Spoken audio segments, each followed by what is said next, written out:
வணக்கம். நம்ம எல்லாருக்குமே கதைகள் கேட்கறதுனா ரொம்ப பிடிக்கும். அதே மாதிரி நிறைய பேத்துக்கு புத்தகங்கள் படிக்கிறதுனா ரொம்ப பிடிக்கும்.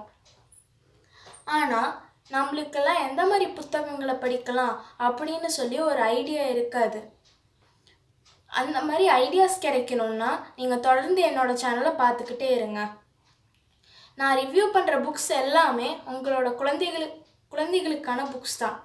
நான் ரிவ்யூ பண்ணுற புக்ஸ் எல்லாம் நீங்கள் தாராளமாக உங்கள் குழந்தைகளுக்கு வாங்கி கொடுக்கலாம். இன்றைக்கி நம்ம இந்த புத்தகத்தை பற்றி தான் பார்க்க போகிறோம். இந்த புத்தகத்தோட தலைப்பு ஒரே ஒரு ஊரிலே.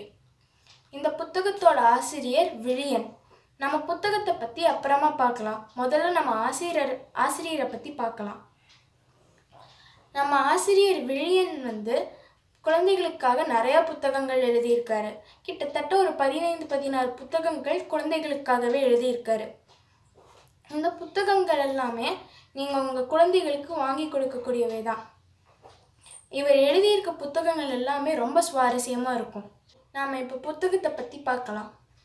இந்த புத்தகத்துடைய பெயர் ஒரே ஒரு ஊரிலே. இதுதான் அந்த புத்தகம். நான் புத்தகத்துடைய தலைப்பு சொன்னதுமே நீங்கள் ஏதோ ஒரு பெரிய பழைய வரலாற்று கதை அப்படின்னு நினச்சிருப்பீங்க. ஆனால் இல்லை, இது 4 நண்பர்களுக்கிடையே இருக்கிற ஒரு நட்பை பற்றின கதை.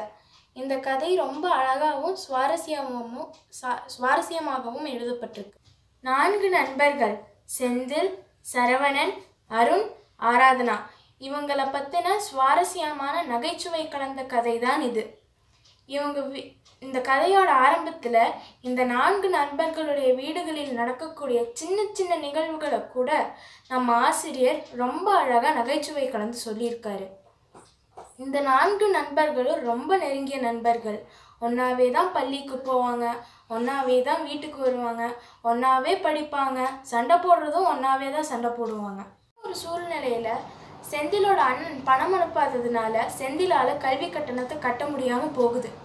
அந்த சமயத்தில் செந்திலுக்கே தெரியாமல் அருணும் ஆராதனாவும் சேர்ந்து அருணோட அப்பா மூலமா அந்த கட்டணத்தை கட்டி முடிக்கிறாங்க.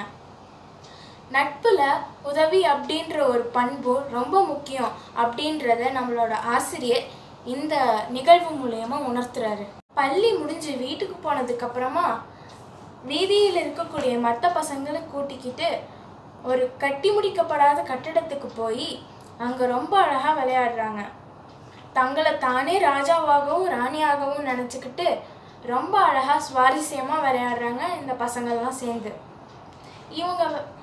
இவங்க விளையாடுறத படிக்க நம்மெல்லாம் எப்படி மொபைல் முன்னாடியும் டிவி முன்னாடியும் உட்காந்துட்ருக்கோம். ஆனால் இந்த பசங்க எவ்வளோ அழகாக விளையாடுறாங்க அப்படின்ற ஒரு எண்ணம் என்னையே அறியாமல் என் மனசில் தோணுச்சு.